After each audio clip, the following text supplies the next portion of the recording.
வணக்கம் மக்களே. இந்த வீடியோவில் நம்ம பிரியாணி எப்படி பலன்னு செய்கிறதா ஒரு சில டிப்ஸ் நான் ஷேர் பண்ணியிருக்கிறேன். இப்போ தான் புதுசாக ட்ரை பண்ண போகிறவங்களுக்கு இந்த வீடியோ ரொம்பவே யூஸ்ஃபுல்லாக இருக்கும். கண்டிப்பாக ஸ்கிப் பண்ணாமல் வீடியோவை பாருங்கள். ஃபஸ்ட்டு ஒரு அகலமான பாத்திரம் நம்ம எடுத்துக்கலாம். நான் இன்றைக்கி குக்கர் தான் எடுத்துருக்கிறேன். அப்படி குக்கர் இல்லைன்னா கூட நான் குக்கர் மூடியை வச்சு விசில் போட போகிறதில்ல. குக்கர் இல்லைன்னா கூட ஒரு அகலமான பாத்திரம் கூட நம்ம எடுத்துக்கலாம். அதில் நெய் கொஞ்சமும் எண்ணெய் கொஞ்சமும் விட்டுக்கலாம். விட்டுட்டு அதுக்கப்புறம் பட்டை, பிரியாணி இலை, ஏலக்காய், லவங்கம் அது எல்லாமே ஆட் பண்ணிக்கலாம். வெங்காயம் ஒரு 2 வெங்காயம் போல் மெலிசாக கட் பண்ணியிருக்கிறேன். நீங்கள் எவ்வளோ சிக்கன் எவ்வளோ அரிசி எடுக்கிறீங்களோ அதுக்கு தகுந்த மாதிரி நம்ம வெங்காயம் ஆட் பண்ணிக்கலாம். நான் இன்றைக்கி 1/2 கிலோ சிக்கன் தான் எடுத்துருக்குறேன். ஆனால் அதுக்கு தகுந்த மாதிரி ஒரு 2 பெரிய வெங்காயம் நல்லா சன்னமாக ரொம்ப மெலிசாக கட் பண்ணிவிட்டு ஆட் பண்ணியிருக்கிறேன். அதை நல்லா வதங்கின பிறகு அதுக்கப்புறம் இஞ்சி பூண்டு பேஸ்ட் கொஞ்சம் நிறையாவே ஆட் பண்ணியிருக்கிறேன். பூண்டு கொஞ்சம் அதிகமாகவும், இஞ்சி கொஞ்சம் கம்மியாகவும், பூண்டை விட கொஞ்சம் அளவு கம்மியாகவும் எடுத்து நம்ம பேஸ்ட்டாக அரைச்சி வச்சுப்போம். அரைச்சி வச்சுட்டு அதை நம்ம வெங்காயம் நல்லா ப்ரௌனிஷ் கலர் வந்ததுமே ஒரே ஒரு பச்சை மிளகா தான் நான் ஆட் பண்ணியிருக்கிறேன். நான் மிளகாத்தூள் சேர்க்கறதுனால ரொம்ப காரம் பசங்க சாப்பிட மாட்டாங்கன்னுட்டு ஒரே ஒரு பச்சை மிளகா தான் ஆட் பண்ணியிருக்கிறேன். அதுக்கப்புறம் நம்ம அரைச்சி வச்சுருந்த இஞ்சி பூண்டு பேஸ்ட்டை போட்டுட்டு நல்லா அந்த பச்சை வாசனை போகிற அளவுக்கு நல்லா வதக்கிடலாம். அந்த எண்ணெய் எல்லாம் மிதக்கிற அளவுக்கு நம்ம வதக்கிக்கலாம். அதுக்கப்புறம் மெலிசாக கட் பண்ணி வச்சுருக்கிற தக்காளியை ஆட் பண்ணிக்கலாம். தக்காளி கொஞ்சம் நல்லா வதங்கின உடனே நான் மிளகாத்தூளை ஆட் பண்ணிக்கிறேன். அப்போ தான் நமக்கு சாதத்தில் கலர் பவுடர் சேர்க்காமலே நமக்கு கலர் வரும். நான் கலர் பவுடரெல்லாம் எதுவுமே சேர்க்க போகிறதில்ல. வெறும் அந்த மிளகாத்தூள் அந்த எண்ணெயில் கலந்துட்டாவே அந்த கலர் சாதத்தில் ஃபுல்லாகவே பிடிச்சிக்கும். இந்த தக்காளியும் அந்த மிளகா வாசனையும் போன பிறகு புதினா ஒரு கைப்பிடி புதினாவை எடுத்து தக்காளியிலே போட்டு நல்லா வதக்கிக்கலாம். வதக்கின தக்காளியிலே போட்டு நல்லா வதக்கிட்டோம்னா நல்லா வதங்கிடும். அது வதங்கினவுடனே நல்லா க்ளீன் பண்ணி வச்சுருக்கிற சிக்கனை நம்ம அதில் ஆட் பண்ணிக்கலாம். நம்ம தக்காளி கம்மியாக சேர்த்துருந்தோம்னா லெமன், தயிர் அது போல் ஆட் பண்ணிக்கலாம். நான் ஒரு 2 டேபிள் ஸ்பூன் தயிர் மட்டும்தான் ஆட் பண்ணுறேன்.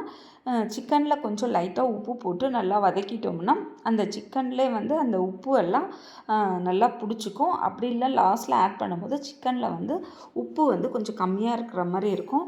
அதனால தான் நான் சிக்கன் கூடவே நல்லா உப்பு போட்டு நல்லா வதக்கிக்கலாம்.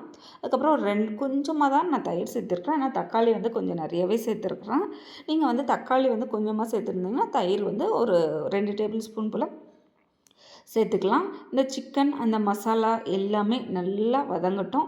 நல்லா அந்த எண்ணெய் மிதக்கிற அளவுக்கு நல்லா வதங்கின பிறகு அதுக்கப்புறம் நான் இன்றைக்கி பாஸ்மதி அரிசி தான் எடுத்துருக்கிறேன். பாஸ்மதி அரிசி ரொம்ப நேரம் ஊற வைக்கக்கூடாது. ஒரு 5லேருந்து 10 நிமிஷம் போல் தான் ஊற வைக்கணும். ஆனால் நான் இப்போது ஊற வச்சது கொஞ்சம் ஒரு 20 நிமிஷத்துக்கு மேலவே ஆயிடுச்சு. இது போல் ரொம்ப நேரம் ஊறிடுச்சுன்னா நம்ம தண்ணி அளவு கம்மி பண்ணிட்டோம்னா அந்த சாதம் உடையாமல் நல்லா அழகாக பூ மாதிரி வெந்துடும். தண்ணி அளவு எப்படின்னு பார்த்தோம்னா நம்ம நார்மல் ரைஸ் எடுத்தோம்னா 1 கிளாஸுக்கு 2 ரேஷியோ போல் ஊற்றணும் தண்ணி. அப்போ தான் நல்லா வேகும். இது போல் பாஸ்மதி அரிசி எல்லாம் எடுத்தோம்னா 1க்கு 1 ரேஷியோ இருந்தாலே போதும்.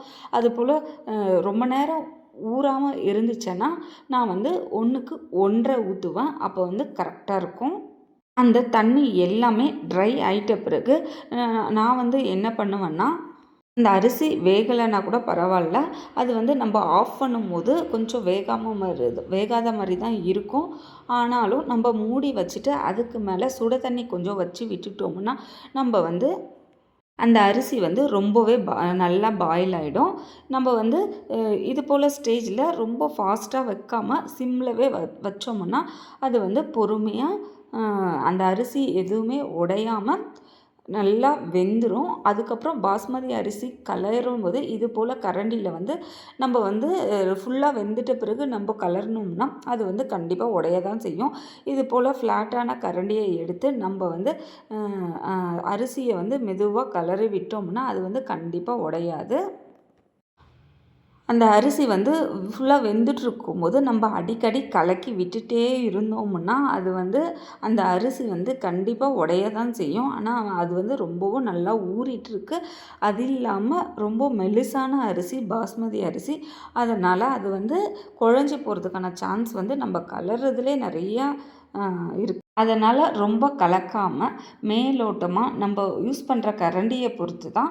அதுக்கப்புறம் நம்ம மூடி வச்சுட்டு சிம்மில் வச்சிடலாம். சிம்மில் வச்சுட்டு அதுக்கு மேலே சுட தண்ணி, நான் வந்து சாதம் அப்போ தான் வடித்தேன். அதனால் நான் சாதம் வடித்த தண்ணியை வந்து அது மேலே வந்து அப்படியே வச்சுட்டேன். வச்சுட்டு அதையும் நம்ம மூடி வச்சுட்டு ஒரு 5லேருந்து 10 நிமிஷம் அப்படியே விட்டுட்டோம்னா சாதம் வந்து நல்லா வெந்துடும். ரொம்ப அரிசியாகவும் இருக்காது. டேஸ்ட்டும் சூப்பராக இருக்கும். கண்டிப்பாக ட்ரை பண்ணி பாருங்கள். ட்ரை பண்ணி பார்த்துட்டு எப்படி வந்துச்சுன்னு கமெண்ட் பண்ணுங்கள். Thank you. நெக்ஸ்ட் வீடியோவில் பார்க்கலாம். பாய்.